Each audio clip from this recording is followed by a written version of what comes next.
HSC থেকে admission সকলেরই একটা ভয়ের জায়গা হচ্ছে অর্গানিক কেমিস্ট্রি। তোমাদের সামনে ইন্টারমিডিয়েট পরীক্ষা এবং তোমরা বুঝতে পারতেছো না জৈব যৌগ কিভাবে পড়বা। তুমি যদি মাল্টি ট্যালেন্টেড স্টুডেন্ট হও, তুমি টপার হও, তুমি মিডিওকোর হও, তুমি এভারেজ স্টুডেন্ট হও, যেই হও না কেন জৈব যৌগ তোমাকে অবশ্যই অবশ্যই পড়ে ইন্টারমিডিয়েট লেভেলে যাইতে হবে। তো এখন তুমি তো জৈব যৌগ জীবনেও ধরো নাই।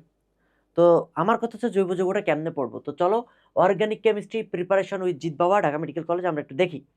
প্রথম কোশ্চেন, কেন পড়বো?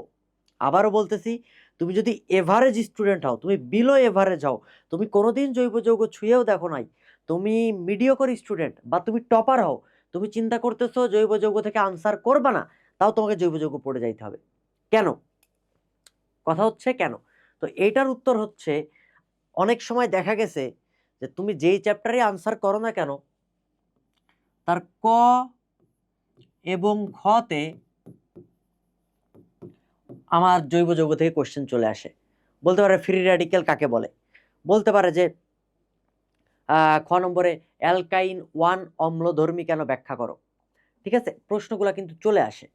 তাহলে ক খতে চলে আসতে, তখন তো তুমি অ্যাকচুয়ালি তুমি যদি পরিবেশ রসায়ন থেকে আনসার করতে যাও বা পরিমাণগত রসায়ন থেকে আনসার করতে যাও, তুমি তো অ্যাকচুয়ালি ফুল 10-এ 10 পাইতেছো না, কারণ তুমি অলরেডি জৈব যৌগ পড়ো নাই। এখন ক খ থেকে দিয়ে দিল, তুমি মারা খেয়ে গাছ উঠে গেছো। এই কারণে জৈব যৌগ পড়তে হবে। সেকেন্ড, কেন পড়তে হবে? তুমি টার্গেট নিয়ে গেছো যে জৈব যৌগ থেকে আমি আনসার করবোই না। প্রশ্ন পরিবেশ রসায়ন থেকে আসছে, পরিমাণগত রসায়ন থেকে আসছে, তড়িৎ রসায়ন থেকে আসছে, অর্থনৈতিক রসায়ন থেকে আসছে, খুবই ভালো কথা। কোনো একটা কোশ্চেনে কম্বাইন্ড কোশ্চেন চলে আসছে জৈব যৌগ থেকে। কম্বাইন্ড কোশ্চেন, কম্বাইন্ড কোশ্চেন বলতে কি বোঝায়? মনে করো পরিমাণগত রসায়ন, তার ক খ গ ঠিক আছে, ঘ নম্বরে জৈব যৌগ থেকে দিয়ে দিল। তার কোন একটা পরিবেশ রসায়নে ক খ ঘ ঠিক আছে, গ নম্বরে একটা কোশ্চেন দিয়ে দিল জৈব রসায়ন থেকে। তখন কি করবা? তখন তো তোমার মানে জীবন যেখানে যেমন হওয়া ছাড়া উপায় নাই, তাই না? এই কারণে জৈব যৌগ পড়তে হবে। এখন কথা হচ্ছে কিভাবে পড়বো, কিভাবে পড়লে 10/10 সিকিউ পাওয়া যায়। অনেক সময় দেখা যায়, এই যে আমার সাজেশনটা যদি তুমি ফলো করো, তুমি অনিচ্ছা সত্ত্বেও তোমার যদি ভালো লাগে, তুমি জৈব যৌগ থেকে একটা সিকিউ আনসার করে চলে আসতে পারবা। তার আগে জানতে হবে যে জৈব যৌগ পড়ার ইন্টারমিডিয়েটের জন্য ট্যাকটিক্সটা কি। ঠিক আছে, জিৎ বাবার লুলটা কি বলতেছে।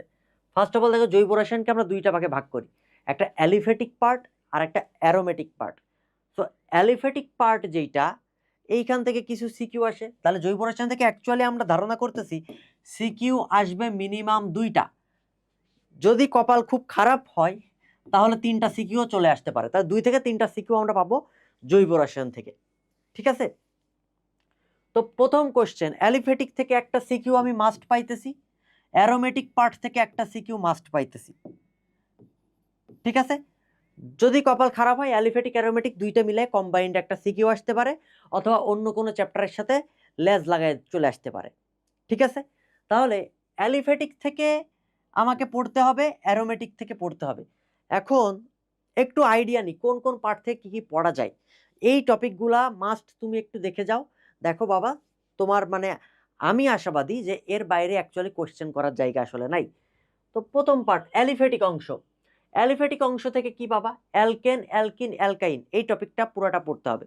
কিভাবে তৈরি হয়, কিভাবে শনাক্তকরণ করি, এদের ধর্মগুলা কি, ক্যারেক্টারিস্টিক কি। এবং প্রশ্ন আসতে পারে অ্যালকাইন 1 অম্লধর্মী কেন ব্যাখ্যা করো, বা প্রশ্ন আসতে পারে অ্যালকেন শনাক্তকরণ লেখো। ডান, ওকে। বা আসতে পারে ডিকার্বক্সিলেশন বিক্রিয়া লেখো, বা উডস বিক্রিয়াটা লেখো। নামীয় বিক্রিয়া থেকে কোশ্চেন চলে আসতে পারে। পরের প্রশ্ন অ্যালকোহল। অ্যালকোহলের মধ্যে মেইনলি আমরা যেটা পড়ব, অ্যালকোহল তৈরি, অ্যালকোহল শনাক্তকরণ, অ্যালকোহল শনাক্তকরণ, দেন অ্যালকোহল পার্থক্যকরণ। অ্যালকোহল পার্থক্যকরণ কি বোঝাচ্ছে?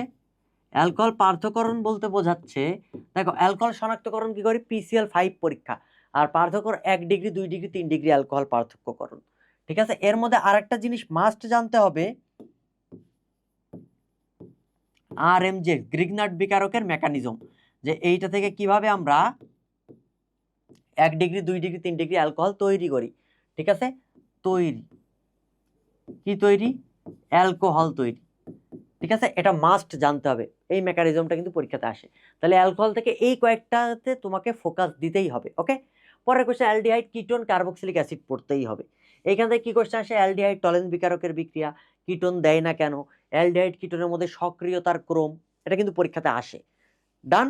তাহলে আমরা কি পড়বো এখানের মধ্যে, সক্রিয়তার ক্রমটা একটু দেখে যাব। ওকে, এখন আসো এরপরের কোশ্চেন যেটা মাস্ট টু নো, যদি অ্যালিফেটিক থেকে কারো সিকিউ আনসার করার ইচ্ছা বিন্দুমাত্র থেকে থাকে অবশ্যই এই টপিকগুলো পড়ে যাইতে হবে, এর বাইরে একটা কোশ্চেন আসার সম্ভাবনা নাই। কি কোশ্চেন, ওজনীকরণ, ভেরি ভেরি ইম্পর্টেন্ট, এটাতে একটা স্টার দিয়ে রাখো। ওকে, মার্কনিকভ নীতি, বিপরীত মার্কনিকভ নীতি বা খাড়াসের নীতিও বলা হয়। সাইজেপ নীতি কখন, অপসারণ বিক্রিয়া, ভালো করে বুঝো। মার্কনিকভ নীতি কিন্তু আমাদের সংযোজন বিক্রিয়ার ক্ষেত্রে, কোন বিক্রিয়ার ক্ষেত্রে, সংযোজন। ওকে, আর সাইজেপ নীতি কিন্তু অপসারণ বিক্রিয়ার ক্ষেত্রে। ডান। ওকে, এই নীতিগুলা জানতে হবে, পরীক্ষাতে আসে। SN1 SN2 very important, very very important, এদের পার্থক্য পড়বা, মেকানিজম পড়বা। SN1 কিভাবে বিক্রিয়া দেয়, SN2 কিভাবে বিক্রিয়া দেয়, অ্যালডল ঘনীভবন বিক্রিয়া, ক্যানিজারো বিক্রিয়া, পার্থক্য এবং কারা কারা দেয় কারা কারা দেয় না, আয়োডোফর্ম বিক্রিয়া, কারা কারা আয়োডোফর্ম দেয় কারা কারা দেয় না, সমানুতা খুব বেশি ইম্পর্টেন্ট না, ফলে এটা তুমি MCQ এবং খ নম্বরের জন্য দেখতে পারো, কিন্তু গ ঘতে আসলে আমি আশা করব তুমি স্কিপ করবে, কারণ সমানুতা ভেরিয়াস টাইপের কোশ্চেন আসে, যে অ্যাকচুয়ালি সব ধরনের সমানুতা তুমি বের করতে পারবে না। পরীক্ষায় এমন একটা কোশ্চেন আসতে পারে C5H10 দেওয়া, বলে এটা সম্ভাব্য সমাণু বের করো, সম্ভাব্য সমাণু বের করো। তো এটা তুমি সমানুতা যদি বের করতে পারো তাহলে ভালো, নতুবা তুমি স্কিপ করবা, কিন্তু এই টপিকগুলো জেনেই যাইতে হবে। ওকে, তাহলে আমরা অ্যালিফেটিক পার্ট থেকে এইগুলা জেনে যাব। এরপরে আসো অ্যারোমেটিক অংশ, the most important aromatic part. Aromatic অংশ থেকে আমরা কি পড়বো, বেনজিন সম্পর্কে জানবো। ডান। টলুইন সম্পর্কে জানবো, ফেনল সম্পর্কে জানবো, শনাক্তকরণ, পার্থক্যকরণ কিভাবে তৈরি হয় এইগুলা জানতে হবে। ওকে, এরপরে অ্যারোমেটিক অংশ থেকে তোমাকে সিকিউ একটা মাস্ট আসবে, এবং এইখান থেকে বিলিভ মি আনসার করা খুবই ইজি।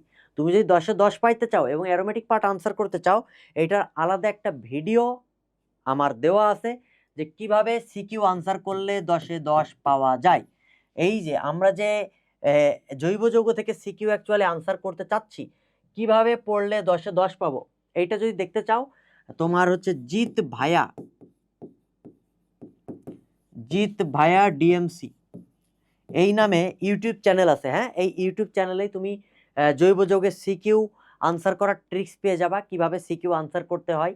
এইটা গেল, তাহলে সিকিউতে আমি 10-এ 10 পেয়ে গেলাম, যে জিৎ ভাইয়ার ইউটিউব চ্যানেলে যে আমি জৈব যৌগ সিকিউ কিভাবে আনসার করতে হয় একটা টেকনিক যদি শিখে যাও না, তাহলে দেখবা 10 থেকে 12টা সিকিউ তুমি এমনি সলভ করতে পারতেছো। ওকে, তাহলে আমরা ইউটিউব চ্যানেলে যে সিকিউ আনসার করে ফেললাম, এরপরে সিকিউ যে আনসার করলাম 10-এ 10 তো পাইলাম, এবং ওইটা দেখলে আমার কম্বাইন্ড সিকিউ এর গ ঘ আনসার করা পসিবল। ওকে, এবং যেই যেই টপিকগুলো বলছি ওইগুলো পড়লে পসিবল গেল। ক খ এর জন্য কি করব, ক খ এর জন্য আমি যেটা করব, তোমাদের এই যে তুমি জিৎ বিশ্বাস পেজ আছে, জিৎ বিশ্বাস পেজ, ওকে, জিৎ বিশ্বাস এই পেজে যাবা, ইনবক্সে মেসেজ দিবা, মেসেজ দিলে ক খ এর পিডিএফটা তুমি পেয়ে যাবা। ওকে, অথবা তোমরা হচ্ছে যাদের কাছে আমার এই লেখা বইটা বেসিক কেমিস্ট্রি এবং অর্গানিক কেমিস্ট্রি, এখানে জৈব যৌগ আছে, বেসিক কেমিস্ট্রিও আছে, যারা এই বইটা নিছো এখনও অর্ডার করলে পাবা, ছাড় চলতেছে, অফার মূল্য 399 টাকা, বর্তমান এটা হচ্ছে 600 টাকা বইয়ের মূল্য, কিন্তু 399 টাকা চলতেছে আর কি অফার। যাদের কাছে এই বই আছে ওই বইটা পড়ে গেলেও ক খ কমপ্লিট হবে, প্লাস সিকিউ পুরাটা কমপ্লিট হবে আমার ওই বইটা পড়লে। আর যদি মনে করো যে না এখন দরকার নাই, তাহলে আমাকে মেসেজ দিবা, তোমাকে একটা পিডিএফ প্রোভাইড করা হবে, পিডিএফ, শুধুমাত্র ক খ এর পিডিএফ। তাহলে তুমি জৈব যৌগের ক খ পুরাটা দেখে যাবো, ওই পিডিএফে যতগুলো কোশ্চেন আছে তুমি এক নজরে জাস্ট দেখে যাবা, তাহলে কি হবে, তুমি যে কোনো অধ্যায় থেকে সিকিউ আসুক তার ক খ কম্বাইন করে দিক তুমি আনসার করে পারবা। তাহলে আমাদের মেন টপিক কি, ফার্স্টে যে টপিকগুলো বলছি সেটা আমরা জেনে গেলাম, যে এই টপিকগুলো পড়ে দেন এক্সাম হলে যাইতে হবে। 2, আমি যদি সিকিউ আনসার করতে চাই বা কম্বাইন্ড প্রশ্ন আসলো গ ঘতে, কীভাবে আনসার করব, তার জৈব যৌগের সিকিউ আমাকে ভালোভাবে পড়তে হবে। কিভাবে, আমি জিৎ ভাইয়া ডিএমসি ইউটিউব চ্যানেলে যে ভিডিওটা দেখে যাব, তাহলে ওই ভিডিও দেখলেই মোটামুটি তোমার মোটামুটি 60 to 70% কমপ্লিট হয়ে যাবে। আর সবচেয়ে বড় কথা, ক খ এর জন্য কিভাবে পড়বো, এটার জন্য জিৎ ভাইয়া একটা পিডিএফ দিছে, এই পিডিএফটা আমি পড়ে যাব। তাহলে অর্গানিক কেমিস্ট্রির সাজেশন পুরোপুরি কমপ্লিট। যদি কপাল ভালো থাকে, এই যা যা বলছি না, তুমি অ্যালিফেটিক থেকেও 10-এ 10 আনসার করে আসতে পারবা, তুমি অ্যারোমেটিক থেকেও 10-এ 10 আনসার করে আসতে পারবা, বা কম্বাইন্ড প্রশ্ন দিলেও তুমি আনসার করে আসতে পারবা আশা করি। তো খুব বেশি পেইন খাওয়ার দরকার নাই, সবাই ভালো করে এক্সাম দাও, সবার জন্য শুভকামনা। এক্সাম দিয়ে এসে অন্তত জানাস যে কেমন এক্সাম হয়েছে। ওকে, বেস্ট অফ লাক।